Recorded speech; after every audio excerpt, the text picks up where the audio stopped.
I'm gonna record it too. It's open. Come on in. Yo, this. Oh, you went shopping. Oh, it's ice. I thought it was a big bag of liquor. I'm like, okay, girl, happy birthday.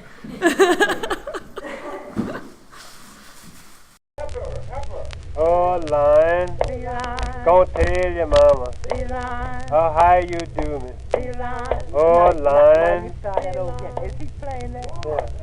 go tell your mama how you do me. That's all I know. Well, Jim, listen. Now listen. The preacher had a bushel. I know. My name is Lara. I go by artist Missla.Ra, and I'm born and raised Philadelphia, Pennsylvania. I lived in New York for a while, but came back to Philly, and Philly feels like home.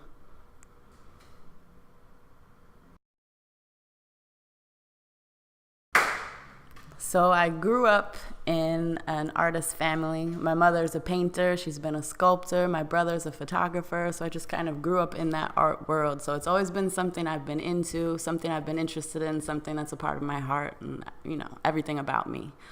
So originally I started writing, which is why I moved to New York from Philly. I went to school for creative writing, I performed at various places, but I was always more of a shy person, a behind the scenes kind of person.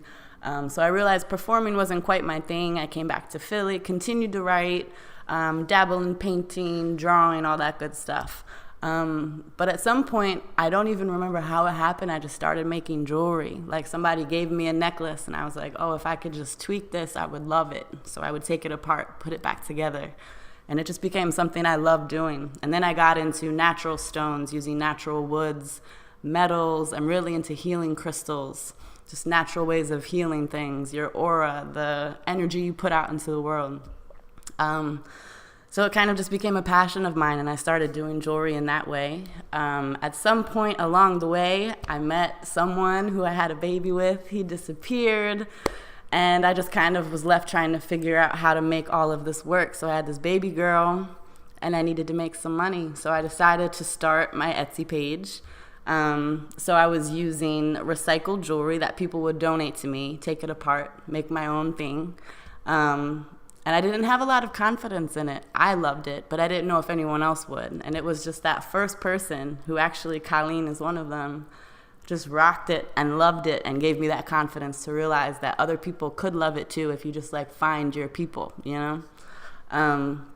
So that's kind of how it came about, and I started going by artist Missla.Ra. Missla.Ra was always my name. I used that as my writing alias, and I just added artist in the front.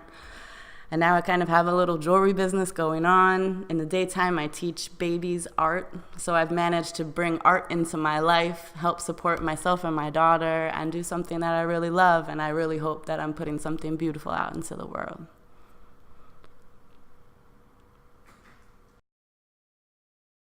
Which should probably be like 3 minutes to a minute, two, you know, something like that, and then we back at it. All right, there we go. In 3, 2, 1. So I actually think about this often because I very often wish I was able to talk to my younger self. So if there is a younger person out there who hears my story and gets anything from it, I feel like the biggest piece of advice I have is to always, always trust in yourself. Trust in your process. If you have an idea, if you have a passion, if you have a love, do that shit, because you only live once, and why not, you know? My lowest point in my life was probably when I was 6 months pregnant, got abandoned by the father of my child. I didn't know where I was gonna live. I didn't know how I was gonna make money. I didn't know how I was gonna survive. But I used the things that I loved. I had my village, my network of people, and I managed to turn it into something beautiful where I get to make jewelry that people love and that make them feel good. And I still get to write on the side, and I work with kids, and I get to do all these amazing things. And I never would have gotten to where I am now if I hadn't just trusted in myself and just took the plunge. Because sometimes you can't think about it, you just have to jump. Boom.